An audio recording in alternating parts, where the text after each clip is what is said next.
প্রিয় শিক্ষার্থীবৃন্দ, হরিনারায়ণপুর ইউনিয়ন উচ্চ বিদ্যালয়ের অনলাইন ক্লাসে তোমাদের সকলকে স্বাগত জানাচ্ছি। আশা করি তোমরা সকলেই ভালো আছো। আমরা আজকে অনুশীলনী 16.2-এর পরিমিতি চ্যাপ্টারের অঙ্কগুলো করব। আসো তাহলে আমরা কাজটা শুরু করি। প্রথমে আমরা 16.2-এর 1 নম্বর অঙ্কটা প্রশ্নটা লক্ষ্য করি। একটা আয়তাকার ক্ষেত্রের দৈর্ঘ্যটা 20 দ্বারা দ্বিগুণ দেওয়া আছে এবং ক্ষেত্রফলটা 512 বর্গমিটার হলে পরিসীমা নির্ণয় করব। তাহলে আমরা সকলেই আগে জানতে হবে যে একটা আয়তাকার ক্ষেত্রের ক্ষেত্রফলটা নিশ্চয় সকলেই জানো।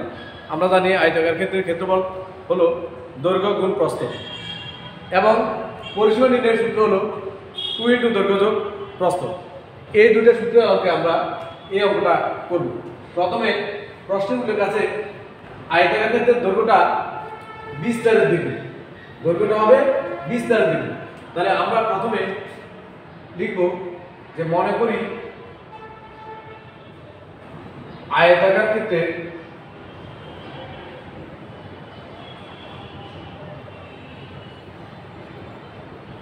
বিস্তার বা আমরা প্রস্থ বললেও পারি। প্রস্থ হলো x মিটার এবং দৈর্ঘ্যটা হবে প্রস্থের দ্বিগুণ অর্থাৎ 2x মিটার। যেহেতু আমাদের ক্ষেত্রফলটা দেওয়া আছে এজন্য আমরা আয়তাকার ক্ষেত্রে ক্ষেত্রফলটা বের করব। শুরুতে আমরা জানি আয়তাকার ক্ষেত্রে ক্ষেত্রফল সূত্রটা হলো দৈর্ঘ্য গুণ প্রস্থ। তাহলে দৈর্ঘ্যটা হলো 2x আর প্রস্থটা হলো x, এত বর্গমিটার ইকুয়াল হবে 2x² বর্গমিটার। কিন্তু আমাদের প্রশ্নে ক্ষেত্রফলটা দেওয়া আছে 500 বর্গমিটার। আমরা লিখব যে প্রশ্নের মধ্যে আয়তাকার ক্ষেত্রের যে ক্ষেত্রফলটা 2x², এই 2x² মানটা হলো 512। এখান থেকে আমরা x এর মানটা বের করব বা x² ইকুয়াল হবে 512 কে 2 দ্বারা ভাগ করব। তাহলে x² ইকুয়াল হবে 256। 512 কে 2 দিয়ে ভাগ করলে হবে 256 বা x ইকুয়াল হবে 256 এর বর্গমূল হবে, সুতরাং 256 এর বর্গমূল হবে 16। তাহলে আমরা এখান থেকে অর্থাৎ x হলো আয়তাকার ক্ষেত্রের প্রস্থ। আমরা সুতরাং লিখব প্রস্থ হবে 16 মিটার এবং দৈর্ঘ্য হবে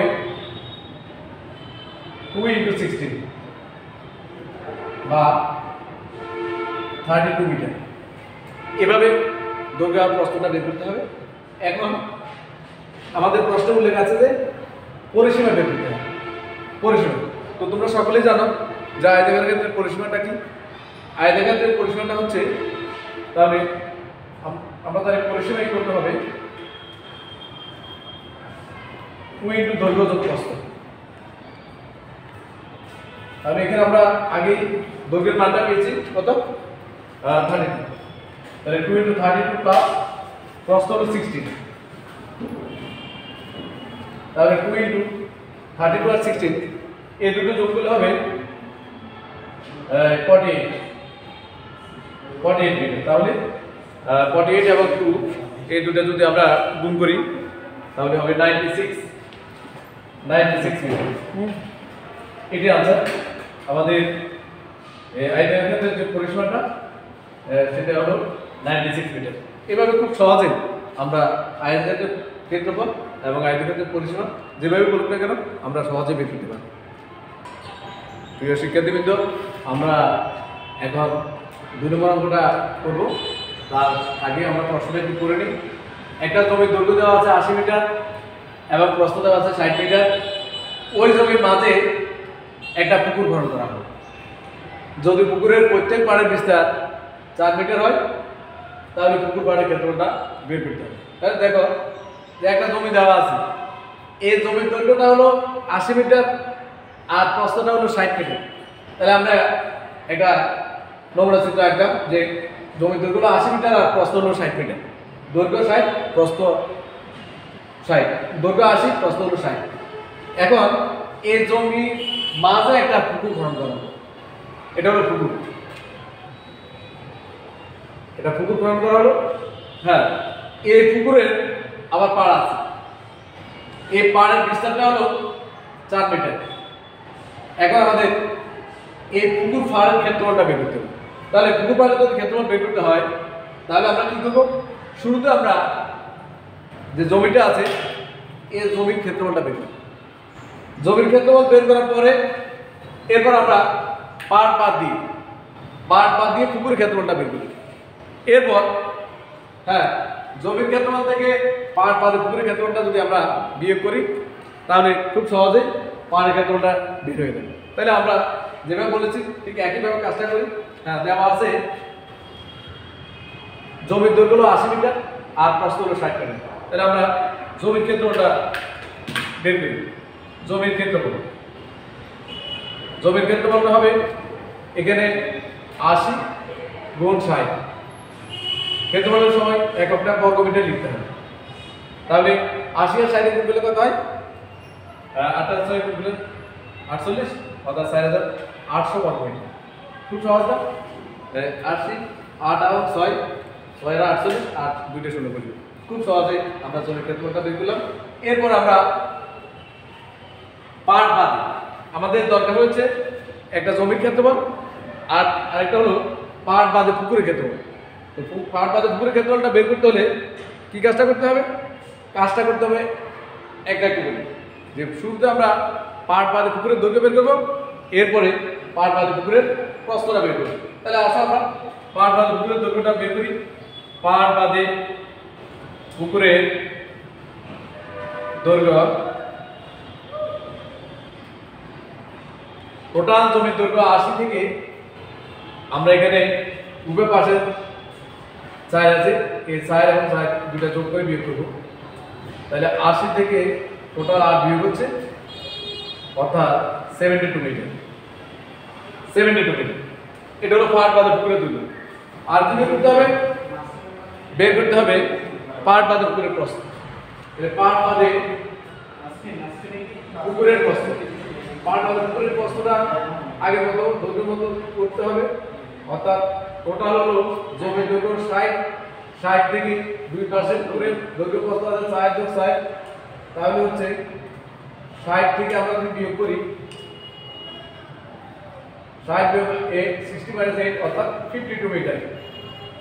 হ্যাঁ, দেখো পাড় বাদে পুকুরের দৈর্ঘ্যটা হলো 72 মিটার আর পাড় বাদে পুকুরের প্রস্থটা হলো 52 মিটার। তাহলে আমরা এখন কি করতে পারবো? দৈর্ঘ্য আর প্রস্থ পেয়ে গেলাম। হ্যাঁ, তাহলে এখন বের করতে পারবো পাড় বাদে পুকুরের ক্ষেত্রফল। তাহলে কত দৈর্ঘ্য আর প্রস্থ? পাড় বাদে পুকুরের দৈর্ঘ্যটা হলো 72 আর এখানে পাড় বাদে পুকুরের প্রস্থটা হলো 52। তাহলে আমরা এই দুটো যদি গুণ করি তাহলে কত হবে? এই দুটো গুণ করলে দেখো তো কত হয়, গ্রাফটা করে নিই। তাহলে হ্যাঁ, খুব সহজ, 3744 বর্গমিটার।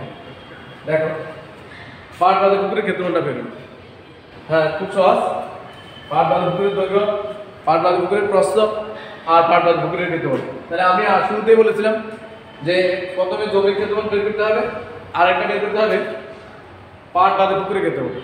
এখন এই দুটার মধ্যে যদি আমরা পার্থক্যটা নির্ণয় করি তাহলে আমরা পাড়ের ক্ষেত্রফলটা পাবো।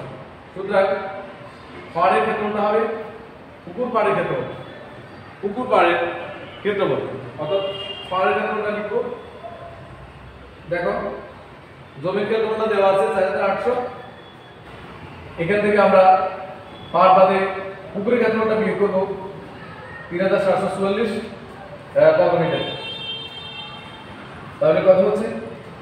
10 থেকে 4 গেলে 6, 5, 8, সুন্দর 1056 1056 বর্গমিটার। দেখো হ্যাঁ পাড়ের মেরুদণ্ড তাহলে 1056 বর্গমিটার।